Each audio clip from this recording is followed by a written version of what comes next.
ഒരു വട്ടം അമ്പാടി കണ്ണനെ കണ്ടാൽ ഞാൻ ഒരുപാടു കാര്യങ്ങൾ ചൊല്ലി നിൽക്കും.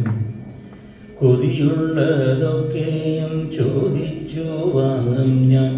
ഇനിയുള്ള ജന്മങ്ങൾ ആസ്വദിക്കാം, ഇനിയുള്ള ജന്മങ്ങൾ ആസ്വദിക്കാം. കൃഷ്ണ ഹരേ ജയ, കൃഷ്ണ ഹരേ ജയ, കൃഷ്ണ ഹരേ ജയ, കൃഷ്ണ ഹരേ, കൃഷ്ണ ഹരേ ജയ, കൃഷ്ണ ഹരേ ജയ, കൃഷ്ണ ഹരേ ജയ, കൃഷ്ണ ഹരേ. അവിടുന്നാണഞ്ഞപ്പോൾ എന്തേ ഞാൻ മിണ്ടാഞ്ഞു? പറയേണ്ടതൊക്കെ മറന്നുപോയോ? തൊഴുകയ്യോമായി ഞാൻ നിന്നപ്പോഴെൻ ചുണ്ടു കൊതിയോടെ കണ്ണാ വിളിച്ചുപോയി, കൊതിയോടെ കണ്ണാ വിളിച്ചുപോയി. കൃഷ്ണ ഹരേ ജയ, കൃഷ്ണ ഹരേ ജയ, കൃഷ്ണ ഹരേ ജയ, കൃഷ്ണ ഹരേ, കൃഷ്ണ ഹരേ ജയ, കൃഷ്ണ ഹരേ ജയ, കൃഷ്ണ ഹരേ ജയ, കൃഷ്ണ ഹരേ. രോമാഞ്ചദിത്തമെൻ ദേഹം വീടയ്ക്കുന്നു, വാക്കിടറുന്നു, വിയർത്തിടുന്നു. അപ്പോഴോ നിന്നുള്ളിൽ നിന്നുയരുന്ന കണ്ണായെന്നുൾവിളി കേട്ടു ഞാനും, കണ്ണായെന്നുൾവിളി കേട്ടു ഞാനും. കൃഷ്ണ ഹരേ ജയ, കൃഷ്ണ ഹരേ ജയ, കൃഷ്ണ ഹരേ ജയ, കൃഷ്ണ ഹരേ, കൃഷ്ണ ഹരേ ജയ, കൃഷ്ണ ഹരേ ജയ, കൃഷ്ണ ഹരേ ജയ, കൃഷ്ണ ഹരേ. അരികത്തു വന്നെൻ്റെ ദേഹത്തു തൊട്ടപ്പോൾ അടിമൂടി വീണു ഞാൻ തൃപ്പാദത്തിൽ. അവിടെ കിടന്നുകൊണ്ടവിടുത്തെ കാൽത്തളിൽ അടിയന്റെ മൂർധാവിൽ വെച്ചു ഞാനും, അടിയന്റെ മൂർധാവിൽ വെച്ചു ഞാനും. കൃഷ്ണ ഹരേ ജയ, കൃഷ്ണ ഹരേ ജയ, കൃഷ്ണ ഹരേ ജയ, കൃഷ്ണ ഹരേ, കൃഷ്ണ ഹരേ ജയ, കൃഷ്ണ ഹരേ ജയ, കൃഷ്ണ ഹരേ ജയ, കൃഷ്ണ ഹരേ. തുളസിപ്പൂഗന്ധം പരക്കുന്ന പാദത്തിൽ തുള്ളിക്കളിക്കും മനസ്സുമായി. നഗരത്ന ശോഭിത പാദപത്മങ്ങളെ മുഖമങ്ങണച്ചു ഞാൻ മുത്തമിട്ടു, മുഖമങ്ങണച്ചു ഞാൻ മുത്തമിട്ടു. കൃഷ്ണ ഹരേ ജയ, കൃഷ്ണ ഹരേ ജയ, കൃഷ്ണ ഹരേ ജയ, കൃഷ്ണ ഹരേ, കൃഷ്ണ ഹരേ ജയ, കൃഷ്ണ ഹരേ ജയ, കൃഷ്ണ ഹരേ ജയ, കൃഷ്ണ ഹരേ. തുണ്ടിപ്പഴച്ചുണ്ടിലോറുന്ന പുഞ്ചിരി കണ്ടാലും കണ്ടാലും ആശ തീരാം. സുന്ദരനാസിക കർണങ്ങളും സർവവന്ദിത ശ്രീമോഹം പാർത്തു ഞാനും, വന്ദിത ശ്രീമോഹം പാർത്തു ഞാനും. കൃഷ്ണ ഹരേ ജയ, കൃഷ്ണ ഹരേ ജയ, കൃഷ്ണ ഹരേ ജയ, കൃഷ്ണ ഹരേ, കൃഷ്ണ ഹരേ ജയ, കൃഷ്ണ ഹരേ ജയ, കൃഷ്ണ ഹരേ ജയ, കൃഷ്ണ ഹരേ. ചീകിച്ചുരുൾ മൂടി ചാർത്തിയ പീലിയിൽ മാറിൽ പടർന്നു ഞാൻ തൊട്ടുവല്ലോ. ആടുന്ന പീലിക്കണ്ണെന്നോടു ചോദിച്ചു, ആനന്ദമിങ്ങനെ വേറെയുണ്ടോ? ആനന്ദമിങ്ങനെ വേറെയുണ്ടോ? കൃഷ്ണ ഹരേ ജയ, കൃഷ്ണ ഹരേ ജയ, കൃഷ്ണ ഹരേ ജയ കൃഷ്ണ ഹരേ കൃഷ്ണ ഹരേ ജയ കൃഷ്ണ ഹരേ ജയ കൃഷ്ണ ഹരേ ജയ കൃഷ്ണ ഹരേ. എന്തു ഞാൻ ചൊല്ലേണ്ടു വേണ്ടേനിക്കുന്നോമേ എന്താകിലും കണ്ണനോളമില്ല വിട്ടുപിരിയാതിരിക്കുവാൻ ഞാനിന്നും കെട്ടിപ്പിടിക്കുന്നു തൃപ്പാദത്തിൽ കെട്ടിപ്പിടിക്കുന്നു തൃപ്പാദത്തിൽ. കൃഷ്ണ ഹരേ ജയ കൃഷ്ണ ഹരേ ജയ കൃഷ്ണ ഹരേ ജയ കൃഷ്ണ ഹരേ കൃഷ്ണ ഹരേ ജയ കൃഷ്ണ ഹരേ ജയ കൃഷ്ണ ഹരേ ജയ കൃഷ്ണ ഹരേ. വേണ്ടേനിക്കത്തവും കാമവും മോക്ഷവും വേണ്ട സായുജ്യവും വേണ്ട കണ്ണ ഒരു നാടും തരി പോലും മാറാതെ കാൽച്ചോട്ടിൽ കഴിയട്ടെ മറ്റൊന്നും വേണ്ട കണ്ണ കഴിയട്ടെ മറ്റൊന്നും വേണ്ട കണ്ണ. കൃഷ്ണ ഹരേ ജയ കൃഷ്ണ ഹരേ ജയ കൃഷ്ണ ഹരേ ജയ കൃഷ്ണ ഹരേ കൃഷ്ണ ഹരേ ജയ കൃഷ്ണ ഹരേ ജയ കൃഷ്ണ ഹരേ ജയ കൃഷ്ണ ഹരേ കൃഷ്ണ ഹരേ ജയ കൃഷ്ണ ഹരേ. കൃഷ്ണ ഭജോ കൃഷ്ണ ഭജോ മുരളി ഗോവിന്ദ ഭജോ കൃഷ്ണ ഭജോ കൃഷ്ണ ഭജോ മുരളി ഗോവിന്ദ ഭജോ രാധേ ഗോവിന്ദ ഭജോ രാധേ ഗോപാല ഭജോ രാധേ ഗോവിന്ദ ഭജോ രാധേ ഗോപാല ഭജോ കൃഷ്ണ ഭജോ കൃഷ്ണ ഭജോ മുരളി ഗോവിന്ദ ഭജോ കൃഷ്ണ ഭജോ കൃഷ്ണ ഭജോ മുരളി ഗോവിന്ദ ഭജോ രാധേ ഗോവിന്ദ ഭജോ രാധേ ഗോപാല ഭജോ രാധേ ഗോവിന്ദ ഭജോ രാധേ ഗോപാല ഭജോ ഗിരിധാരി ശ്യാമ ഭജോ രാധേ ഗോവിന്ദ ഭജോ ഗിരിധാരി ശ്യാമ ഭജോ രാധേ ഗോവിന്ദ ഭജോ ഗിരിധാരി ശ്യാമ ഭജോ രാധേ ഗോവിന്ദ ഭജോ ഗിരിധാരി ശ്യാമ ഭജോ രാധേ ഗോവിന്ദ ഭജോ മധുവന സഞ്ചാരി ശ്യാമ ഗോപാല ഭജോ മധുവന സഞ്ചാരി ശ്യാമ ഗോപാല ഭജോ കൃഷ്ണ ഭജോ കൃഷ്ണ ഭജോ മുരളി ഗോവിന്ദ ഭജോ കൃഷ്ണ ഭജോ കൃഷ്ണ ഭജോ മുരളി ഗോവിന്ദ ഭജോ രാധേ ഗോവിന്ദ ഭജോ രാധേ ഗോപാല ഭജോ രാധേ ഗോവിന്ദ ഭജോ രാധേ ഗോപാല ഭജോ ഗിരിധാരി ശ്യാമ ഭജോ രാധേ ഗോവിന്ദ ഭജോ ഗിരിധാരി ശ്യാമ ഭജോ രാധേ ഗോവിന്ദ ഭജോ ഗിരിധാരി ശ്യാമ ഭജോ രാധേ ഗോവിന്ദ ഭജോ ഗിരിധാരി ശ്യാമ ഭജോ രാധേ ഗോവിന്ദ ഭജോ മധുവന സഞ്ചാരി ശ്യാമ ഗോപാല ഭജോ മധുവന സഞ്ചാരി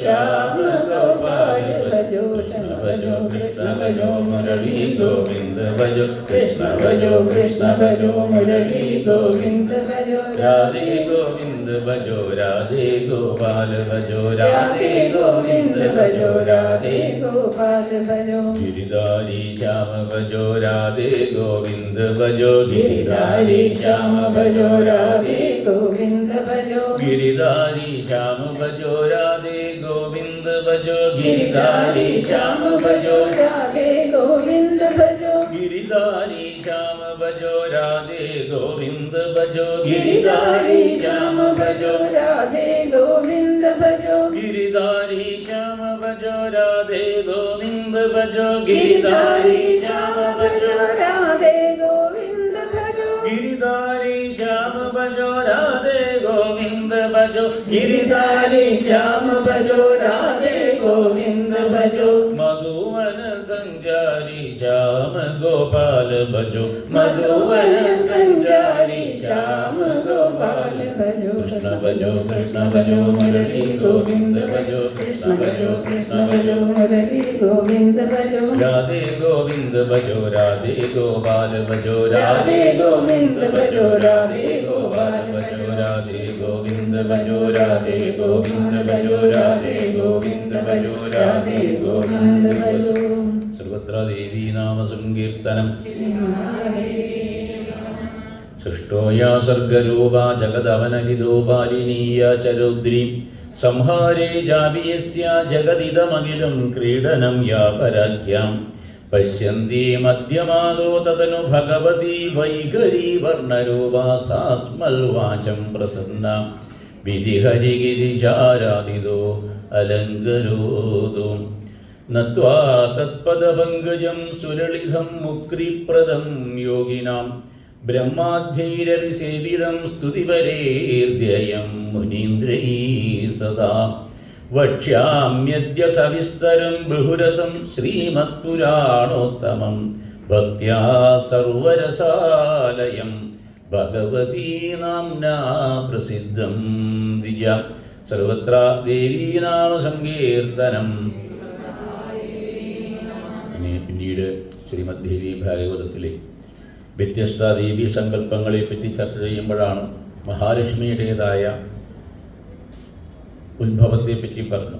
മഹാലക്ഷ്മി ഉത്ഭവമൊക്കെ നമുക്കറിയുന്നതാണ്. അതായത് ദേവന്മാർ ചേർന്ന്, ദേവിമാരും ദേവന്മാരും ചേർന്ന് ഭഗവാനെ ചെന്ന് കണ്ടു. കാരണം ഈ പറഞ്ഞതായ അസുരന്മാരുടേതായ ആക്രമണത്തിൽ നിന്ന് രക്ഷ നേടാനായിക്കൊണ്ട് ഏതെങ്കിലും രീതിയിൽ അനുഗ്രഹം ഉണ്ടാവണം എന്നുള്ളതായ അപേക്ഷ പറഞ്ഞ സമയത്ത് ഭഗവാൻ മഹാവിഷ്ണു തൻ്റെ അംശത്തിൽ നിന്ന് തന്നെ മഹാലക്ഷ്മിയെ സൃഷ്ടിക്കുകയും ആ മഹാലക്ഷ്മിയെ പിന്നീട് അമൃതപതന സമയത്ത് ക്ഷീരസാഗര കന്യകയായിക്കൊണ്ട് അവരോധിക്കുകയും ചെയ്തു.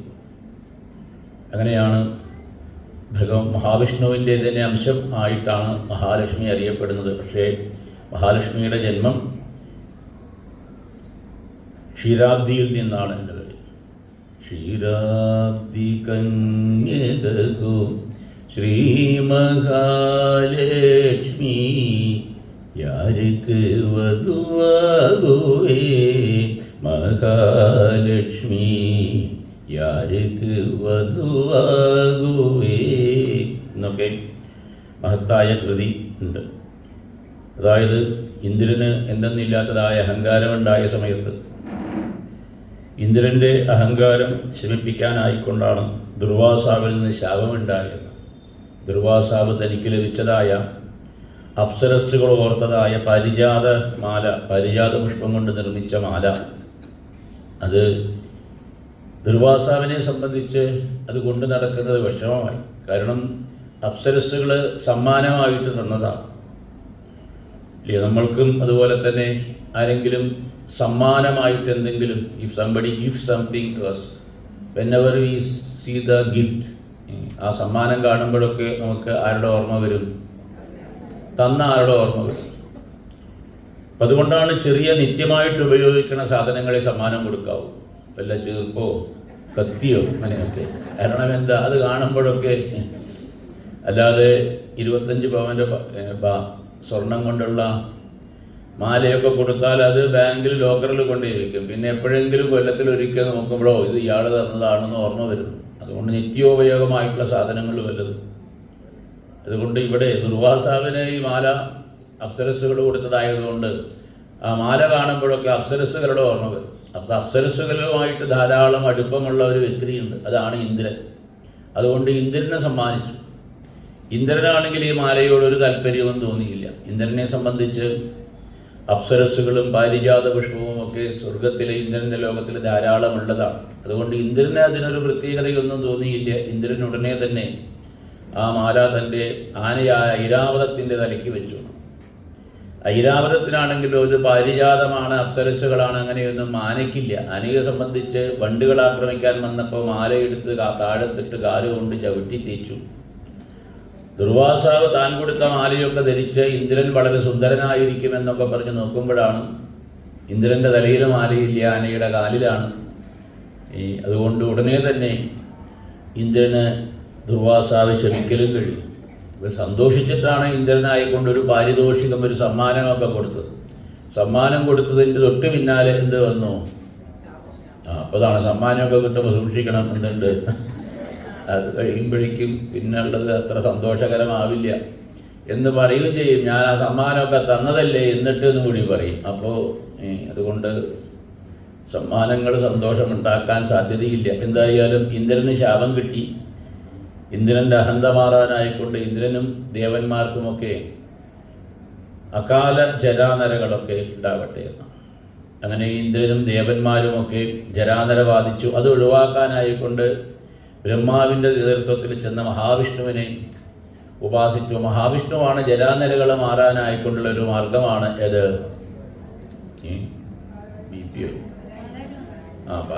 പാലാഴി മതന ബ്യൂട്ടി പാർലർ എന്നാണ് ഇപ്പോൾ പറയുക. BP എന്ന് പറയും. അകാല ജരാനരകളൊക്കെ മാറാനുള്ള മാർഗം പൂർവ്വകാലങ്ങളിൽ പറഞ്ഞിരുന്നത് അമൃത് സേവിക്കുക എന്നാണ്. അമൃത് സേവിക്കുക എന്ന് പറഞ്ഞുകൊണ്ട് ഉദ്ദേശിച്ചത് അമൃതത്വം എന്ന് വെച്ചാൽ ഞാൻ മരിക്കുന്നില്ല എന്ന് തിരിച്ചറിയാം. ഇതാണ് അമൃതത്വം. അമൃത് സേവിക്കുക എന്ന് പറഞ്ഞാൽ ഇപ്പോൾ നമ്മൾ സേവിച്ചുകൊണ്ടിരിക്കുന്നതൊക്കെ മൃതമാണ്. അപ്പം അതുകൊണ്ട് പറഞ്ഞു ഞാൻ മരിക്കാതെ നിലനിൽക്കുന്നതായ ഒരു മഹത്തായ സംജാതമാണ് എന്ന് തിരിച്ചറിയണ ആൾക്ക് ഈ ശരീരത്തിൻ്റെ ജരാനരകളൊന്നും അയാളെ സംബന്ധിച്ചെന്നില്ല, അയാളെ ബാധിക്കുന്നില്ല എന്ന് തിരിച്ചറിവുണ്ടാവും. എന്തായാലും ഇന്ദ്രൻ്റെ നേതൃത്വത്തിൽ പിന്നീട് പാലാഴി കടഞ്ഞു. മന്ദരപർവ്വതത്തെ കടവലാക്കി വാസുകിയെ കയറാക്കി ദേവന്മാരും അസുരന്മാരും ചേർന്ന് പാലാഴി കടയുമ്പോഴാണ് ഓരോ വസ്തുക്കളായിട്ട് പ്രത്യക്ഷമായി എന്ന്. ആ വസ്തുക്കളൊക്കെ വരുന്നതിന് മുമ്പ് ആദ്യം വന്നത് വിഷമാണ് എന്ന് പറഞ്ഞു. വാസുകി ഛർദ്ദിച്ചതായ വിഷം. ആ വാസുകിയുടെ വിഷം ആകെ ആളിക്കത്തിപ്പടരാൻ തുടങ്ങിയപ്പോഴാണ് ഇവരും ചേർന്ന് മഹാദേവനെ വിളിച്ചു വരുത്തി. മഹാദേവൻ അവിടെ പെട്ടെന്ന് പ്രത്യക്ഷമായി. തദകരദലീകൃത്യ വ്യാവിഹാലാഹലം വിഷം അഭക്ഷയൻ മഹാദേവ കൃപയാ ഭൂതഭാവന. അങ്ങനെ മഹാദേവൻ ആ വിഷം സ്വീകരിച്ച് ലോകത്തിലെ ജനങ്ങളെയൊക്കെ രക്ഷിച്ചു. ഭൂതഭാവനത്തെ കാരുണ്യം കൊണ്ട് എന്നാണ്. കാരുണ്യം ഉള്ള ആളുകൾക്കാണ് എന്ത് തോന്നുക? മറ്റുള്ളവർക്ക് ദുഃഖമുണ്ടാവുന്നത് ഒഴിവാക്കണം എന്ന് തോന്നുന്നത്. അതുകൊണ്ട് ലോകത്തിൻ്റെയൊക്കെ ജീവജാലങ്ങളോടുള്ള കാരുണ്യം കൊണ്ടാണ് ഭഗവാൻ തന്നെ ഈ വിഷം സ്വീകരിക്കാൻ തയ്യാറായത്. പിന്നീട് ആണ് അമൃതമതനം ആരംഭിച്ചത്. പാലാഴിയിൽ ആയിക്കൊണ്ട് ഈ മന്ദരപർവ്വതം ഇറങ്ങിപ്പോയപ്പോൾ ഇവരും ചേർന്ന് ഭഗവാനെ മഹാവിഷ്ണുവിനെ വിളിച്ചു കരഞ്ഞു. ആ സമയത്ത് ഭഗവാൻ കൂർമ്മമൂർത്തിയായിട്ട് വന്നു എന്ന് പറഞ്ഞു. പിന്നീട് ഓരോ അത്ഭുത വസ്തുക്കൾ, ഉച്ചൈസ്രവസ് എന്ന കുതിര, ഇന്ദ്രൻ്റെ നഷ്ടപ്പെട്ടു പോയ ഇരാവതം എന്ന ആന, അപ്സര സ്ത്രീകൾ, പാരിജാത പുഷ്പം, ഇതൊക്കെ വന്നതിന് ശേഷമാണ് മഹാലക്ഷ്മി പ്രത്യക്ഷമായി എന്ന്. അങ്ങനെയുള്ള മഹാലക്ഷ്മിയെ കണ്ടതോടുകൂടി ഏവർക്കും മഹാലക്ഷ്മിയെ സ്വീകരിക്കണം, വിവാഹം കഴിക്കണമെന്ന താല്പര്യമൊക്കെ. അപ്പോഴാണ് മഹാലക്ഷ്മി മഹാവിഷ്ണുവിൻ്റെ മാറിടത്തിൽ സ്ഥിരപ്രതിഷ്ഠ നേടി ശ്രീനികേതനായി. അങ്ങനെയാണ് ഈ മഹാലക്ഷ്മി ഉപാഖ്യാനത്തിൽ മഹാലക്ഷ്മിയുടെ ജന്മം വരെ പറഞ്ഞു. അങ്ങനെയുള്ള മഹാലക്ഷ്മി ഐശ്വര്യത്തിൻ്റെ പ്രതീകമാണ് എന്ന്. അങ്ങനെയുള്ള മഹാലക്ഷ്മിയുടെ ഐശ്വര്യത്തിൻ്റെ പ്രതീകമായിട്ടാണ് മഹാലക്ഷ്മി ഉപാസിക്കുന്ന മന്ത്രങ്ങൾ. നമ്മൾ പൂർവ്വത്തിൽ ചെയ്തിരുന്നതായ നിത്യവൃത്തികൾ പോലും ഈ ഐശ്വര്യവുമായി ബന്ധപ്പെട്ടതാണ്. പ്രത്യേകിച്ച് ഭാരതത്തിലെയൊക്കെ സ്ത്രീകൾ, കേരളത്തിലെ സ്ത്രീകൾ പ്രത്യേകിച്ച് കുളിച്ച് ആ തലമുടിയൊക്കെ കിട്ടുന്ന ഒരു രീതിയുണ്ട് പൂർവ്വകാലങ്ങളിൽ.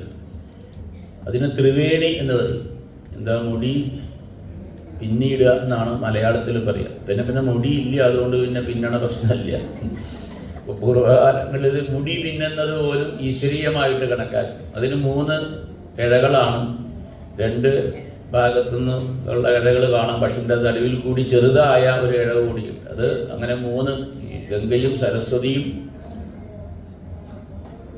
അതുപോലെ തന്നെ യമുനയുമാണ് അത് എന്നാണ് ആ 3 തലമുടി. അപ്പോൾ മുടി പിന്നീടുന്ന സ്ത്രീകളുടെ തലയിൽ ആരുടെ സാന്നിധ്യമുണ്ട്?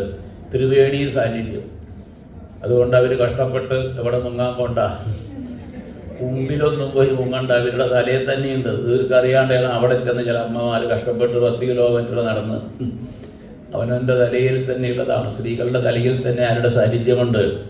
ഗംഗാ, സരസ്വതി, യമുന. അതിൻ്റെയൊക്കെ 3 ചേർന്നതാണ് അവരുടെ ആ ശിരസ് എന്നാണ്. അതാണ് അതിൻ്റെ ശാസ്ത്രം. അതുകൊണ്ടാണ് പൂർവ്വകാലങ്ങളിലൊക്കെ ഈ തലമുടി പിന്നീടും. അതുപോലെ തന്നെയാണ് ഈ കുളി കഴിഞ്ഞാൽ ആ കാലഘട്ടത്തിലൊക്കെ കൺമഷി എഴുതുക എന്ന് പറയും. ആ കൺമഷി എഴുതുന്നത് ലക്ഷ്മി ദേവിയുടെ പ്രതീകമായിട്ടാണ്.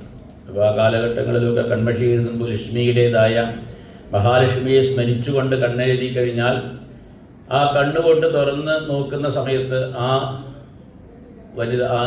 സ്ത്രീ എവിടെയൊക്കെ കണ്ണ് തുറന്ന് നോക്കിയോ കണ്ണെഴുതിയിട്ട് അവിടെയൊക്കെ ലക്ഷ്മിയുടേതായ കടാക്ഷമുള്ളതുപോലെ എല്ലാ ഐശ്വര്യവും ഉണ്ടാകുന്ന. അതുകൊണ്ടാണ് പൂർവ്വകാലങ്ങളിലൊക്കെ ഈ പറഞ്ഞതായ കൺമഷി അതിൻ്റെ വിധിപ്രകാരം ഉണ്ടാക്കി. ഇപ്പോഴത്തെ കൺമഷി എഴുതിയാൽ കണ്ണ് തുറക്കാൻ തന്നെ ഉണ്ടാവില്ല. അതുകൊണ്ട് അതല്ല പറഞ്ഞത്. പൂർവ്വകാലങ്ങളിൽ പണ്ട് അതൊക്കെ ഉണ്ടാക്കുന്ന രീതി ഉണ്ടായിരുന്നു. എന്താ പൂവാങ്കുരുന്തല എന്ന് പറഞ്ഞതായ ഒരു ചെടി, അതിൻ്റെ നീരെടുത്ത് അത് തുണിയിൽ, ശുദ്ധമായ തുണിയിൽ മുക്കി ആ നീര് വെയിലത്ത് വെച്ച് ഉണക്കി പിന്നെ അങ്ങനെയുള്ളതായ ആ നീര് പിടിച്ച പൂവാങ്കുരുന്തലയുടെ നീരുള്ളതായ തുണി കത്തിച്ച് അതിൻ്റെ പുക, അതിന് പ്രത്യേകമായിട്ടുള്ളൊരു ഓടമുണ്ട്, അതിൽ താഴത്ത് എണ്ണ ചേർത്ത് പിടിപ്പിച്ചാൽ അതാണ് പിന്നീട് നെയ്യൊക്കെ ചേർത്ത് ആ കരിയാണ് എവിടെ തേച്ചിരുന്നത്, കൺമഷിയായിട്ട്. അപ്പം അങ്ങനെയുള്ള കൺമഷി ഇവിടെ നമ്മളിപ്പോൾ നിർമ്മിച്ചിട്ടുണ്ട്. കാരണം ഈ മഹാലക്ഷ്മിയുടെ ഈ ദേവീ ഭാഗവതത്തിൽ അങ്ങനെ ആ കൺമഷി എഴുതുന്നതായ മന്ത്രങ്ങളുണ്ട് മഹാലക്ഷ്മി. അപ്പം അതുകൊണ്ട് ദേവീ ഭാഗവതത്തിൻ്റെ ഒരു ഭാഗമായിട്ട് നമ്മൾ ആ ഭാഗങ്ങൾ ഇപ്പോൾ പാരായണം ചെയ്യുക. ആ കൺമഷി എഴുതുന്നതായ മന്ത്രങ്ങൾ ഇവിടെ ഇപ്പോൾ പാരായണം ചെയ്യും. ആ സമയത്ത് ഇവിടെയുള്ളതായ ദേവിക്ക്, ഇവിടെ പൂജിക്കുന്നതായ ദേവിയുടേതായ ഫോട്ടോവിൽ ആ കൺമഷി എഴുതുന്നതാണ് ദേവിക്കായിക്കൊണ്ട്. അപ്പം അതുകൊണ്ട് താല്പര്യമുള്ള ആളുകൾക്ക് മറ്റ് ഈ ദേവി ആയിട്ട് എതിർഭാഗത്തിരിക്കുന്ന, എന്ന് വെച്ചാൽ അവിടെ ഇരിക്കുന്ന ദേവി അനങ്ങാതിരിക്കുന്ന ദേവിയാണ്. അനങ്ങിക്കൊണ്ടിരിക്കുന്ന ദേവിമാർക്കും എന്ത് ചെയ്യാം, താല്പര്യമുള്ളവർക്ക് ഈ സമയത്ത് കണ്ണെഴുതാം. കൺമഷി അങ്ങനെ പ്രത്യേകമായി നിർമ്മിച്ചു കൊണ്ടുവന്ന കൺമഷിയാണത്. ആ കൺമഷിയാണ് അത്. താല്പര്യമുള്ള ആളുകൾക്ക് കൈ ഇരുന്നവിടുന്ന കൺമഷി എഴുതാം എന്നുള്ള ആളുകൾ കൈ പൊക്കിയാൽ അവർക്ക് അത് ഇപ്പം എഴുതാൻ മാത്രമുള്ളതായ കൺമഷി നിങ്ങളുടെ അടുത്ത് കൊണ്ടുതരും. അത് ലേശം കയ്യിലെടുക്കുക. ഒരുപാട് എടുക്കണ്ട. ഒരുപാട് എടുത്താൽ പിന്നെ മുഖത്തൊക്കെ തേക്കേണ്ടി വരും. അത് വേണ്ട. കുറച്ച് ലേശം കയ്യിലെടുക്കുക. അതിനുശേഷം ഞാൻ ഈ മന്ത്രങ്ങൾ പറഞ്ഞു തരും. ആ മന്ത്രം ചൊല്ലിയതിന് ശേഷം നിങ്ങൾക്കത് എന്ത് ചെയ്യാം, നിങ്ങൾക്ക് കണ്ണെഴുതാം. അങ്ങനെ കണ്ണെഴുതി കഴിഞ്ഞിട്ട് പിന്നീട് കണ്ണ് തുറന്ന് നോക്കുക. എവിടേക്കാണ് നോക്കേണ്ടത്, എവിടെ ഐശ്വര്യം ഉണ്ടാകുന്ന അങ്ങനെയുള്ളതായ വസ്തുതയാണ് നമ്മൾ. അപ്പോൾ ഇവിടെ ഇതിൻ്റെതായ മന്ത്രങ്ങൾ ജപിച്ചു തരാം. എല്ലാവർക്കും ആദ്യം കുറേ പേര് കൈ വെക്കി. അതുകൊണ്ട് ഒരു കീർത്തനം ചെല്ലാം. അപ്പോഴേക്കും അതെല്ലാവർക്കും കൊടുത്തതിന് ശേഷം നമുക്ക് ആരംഭിക്കാം. സർവത്ര ദേവീനാമ സങ്കീർത്തനം.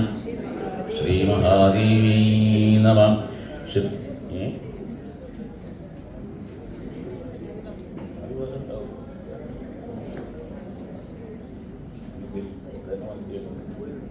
ആ കുമാരി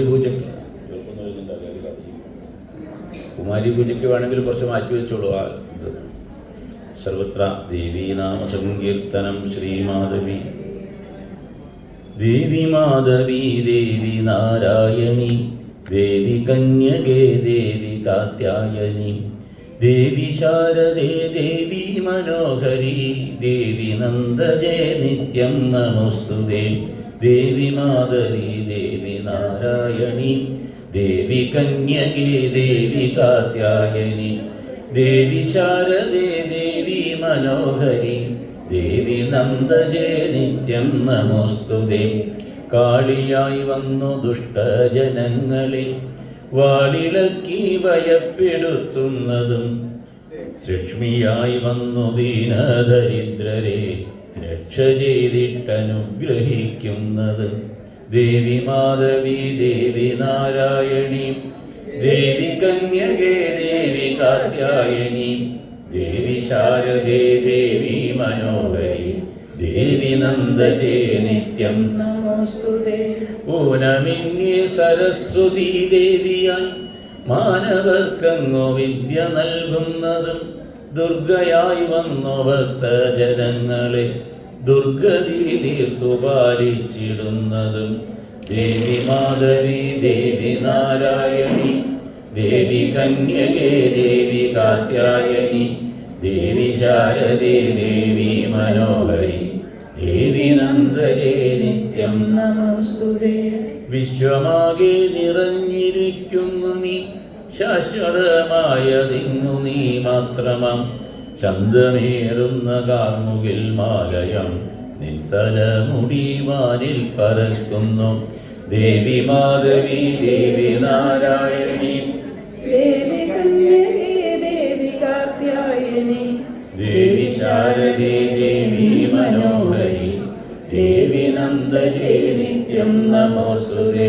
ദേവി മാധവി ദേവി നാരായണി ദേവി കന്യകേ ദേവി കാത്യായനി ദേവി ശാരദേ ദേവി മനോഹരി ദേവി നന്ദരേ നിത്യം നമോസ്തുതേ. സർവത്ര ദേവീനാമസങ്കീർത്തനം. ശ്രീ മഹാദേവ്യൈ നമഃ. ശ്രീ ജഗദംബികായൈ നമഃ. മഹാലക്ഷ്മിയുടേതായിട്ടുള്ള ഈ മന്ത്രങ്ങളാണ്, അത് ചൊല്ലാം. ആ സമയത്ത് നിങ്ങൾക്കത് ഏറ്റി ചൊല്ലാം. ഇവിടെ ദേവിക്കായിക്കൊണ്ട് ആ സമയത്ത് കണ്ണെഴുതി ദീപാരാധന ചെയ്യും. സർവത്ര ദേവീനാമ സങ്കീർത്തനം. ശ്രീ മഹാദേവ്യൈ നമഃ.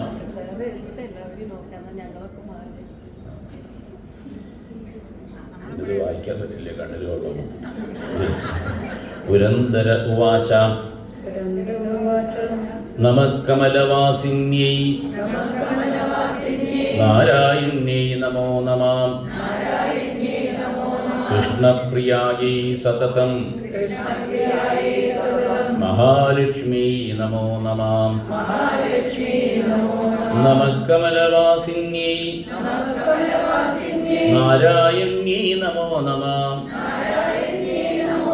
കൃഷ്ണപ്രിയായൈ സതതം മഹാലക്ഷ്മീ നമോ നമഃ.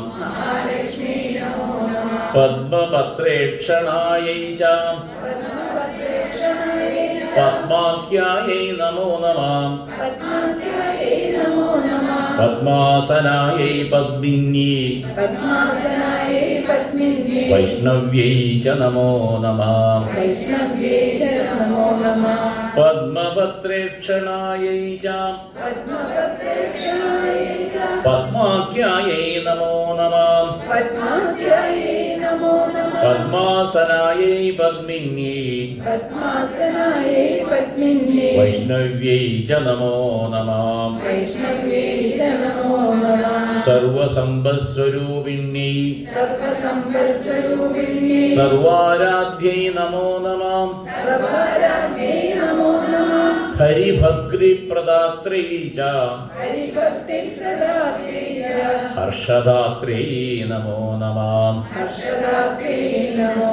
സർവസമ്പത്സ്വരൂപിണ്യൈ സർവാരാധ്യൈ നമോ നമഃ. ഹരിഭക്തിപ്രദാത്രൈ ച ഹർഷദാത്രൈ നമോ നമഃ. സമ്പദ്ദൃഷ്ടദാ ദേവി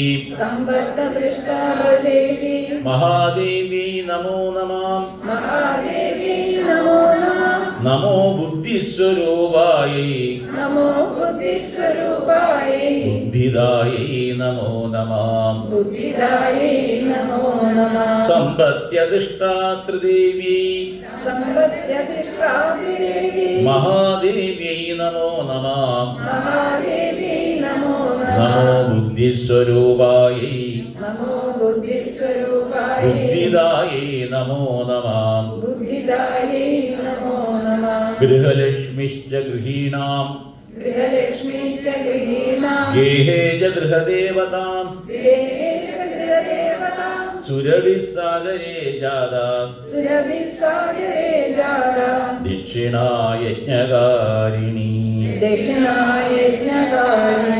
സർവത്ര ദേവീനാമ സങ്കീർത്തനം. ശ്രീ മഹാദേവി. നിങ്ങൾക്കായിട്ട് അത് കണ്ണിലെഴുതാം. അതിനുശേഷം ദേവിയെ പ്രാർത്ഥിച്ചുകൊണ്ട് ഐശ്വര്യത്തിനായി എല്ലാ ഐശ്വര്യത്തിനായിക്കൊണ്ടും ദേവിയെ പ്രാർത്ഥിക്കാം. സർവത്ര ദേവീനാമ സങ്കീർത്തനം. ശ്രീ മഹാദേവി നമഃ. ശ്രീ ജഗദംബികായൈ നമഃ. അമ്മേ കാളിമഹേശ്വരി പാർവതി ശങ്കരി ശരണം മേ തവ ചരണയുഗം. ദേവി സരസ്വതി ദുർഗേ ഭഗവതി ശരണം മേ തവ ചരണയുഗം. ജയ് ജയ് അംബ ജഗദോദ്ധാര, ജയ് ജയ് മാതാ ജഗദോദ്ധാര. ദുർഗതിനാശിനി ദുർഗേ ജയ ജയ്, കാലവിനാശിനി കാളീ ജയ ജയ്. ചൊറ്റാനിക്കര വാഴും ദേവി ശരണം മേ തവ ചരണയുഗം. ശ്രീഭുവനേശ്വരി രാജരാജേശ്വരി ശരണം മേ തവ ചരണയുഗം. സർവത്ര ദേവീനാമസങ്കീർത്തനം. ശ്രീ മഹാദേവ്യേ നമഃ. ശ്രീ ജഗദംബികായേ നമഃ. വാണീ നിൻ കൃപ കാണിടേണമതിനായേണ അംഗബിംബാനനേ. വീണേന്തുൽപദ പങ്കജത്തിരടിയൻ വാണീ മനോഹാരിണി. വാണീ നിർജിത വേണുഗാനമധുരേ വാണീ ഗുണം നൽകുവാൻ. വാണീടേണമതിന്നു നിന്നടിയിൽ ഞാൻ വീഴുന്നു മൂകാംബികേ. സർവത്ര ദേവീനാമസങ്കീർത്തനം. ശ്രീ മഹാദേവീ നമഃ. പിന്നീട് ദേവിമാരിലെ പ്രധാനമായിട്ട് സ്വാഹ എന്ന് പറഞ്ഞതായ ദേവിയെ പറ്റി പറഞ്ഞു. സ്വാഹാദേവി, സ്വതാദേവി, ദക്ഷിണാദേവി, ഇങ്ങനെ 3 ദേവിമാർ അവരെ സഹോദരിമാരാണ് എന്നാണ്. അങ്ങനെയുള്ളതായ സ്വാഹാദേവിയോട് ഭഗവാൻ അഗ്നിയിൽ ഹോമിക്കുന്നതായ വസ്തുക്കളുടെയൊക്കെ ഹവിസ്, അതിൻ്റേതായ സത്ത്, അത് ദേവന്മാർക്ക് എത്തിച്ചു കൊടുക്കാനായിക്കൊണ്ട് അനുഗ്രഹിച്ചു എന്നാണ്. അല്ലെങ്കിൽ അഗ്നിയിൽ ഹോമിക്കുന്നതായ ആ വസ്തുക്കളുടേതായ സൂക്ഷ്മമായ സത്ത അത് ദേവന്മാർക്ക് ലഭിച്ചിരുന്നില്ല. ഈ സ്വാഹ എന്നുള്ള ദേവിയാണ് ഈ അഗ്നിയിൽ ഹോമിക്കുന്നതായ ആ വസ്തുക്കളുടെയൊക്കെ സത്തിനെ ദേവലോകത്തിലേക്ക് എത്തിക്കുന്നത്. അതുകൊണ്ട് ഹോമത്തിൻ്റെ മന്ത്രത്തിലൊക്കെ അവസാനം എന്ത് പറയും? സ്വാഹ എന്ന് പറയും. സ്വാഹ എന്ന് പറഞ്ഞു കഴിഞ്ഞാൽ ഉദ്ദേശം ആ സത്ത ആ ദേവലോകത്തിലേക്ക് പോകണം. സ്വാഹാദേവിയാണ് അത് കൊണ്ടുപോകുന്നത് എന്ന് പറയും. അങ്ങനെയുള്ള സ്വാഹാദേവി അഗ്നി ഭഗവാനെ വിവാഹം കഴിച്ചു. അങ്ങനെ അഗ്നി ഭഗവാനെ വിവാഹം കഴിച്ച സ്വാഹാദേവിക്കായിക്കൊണ്ട് 3 പുത്രന്മാർ ഉണ്ടായിരുന്നു. അവരുടെയൊക്കെ പേര് അഗ്നിയുമായിട്ട് ബന്ധപ്പെട്ട് തന്നെയാണ്.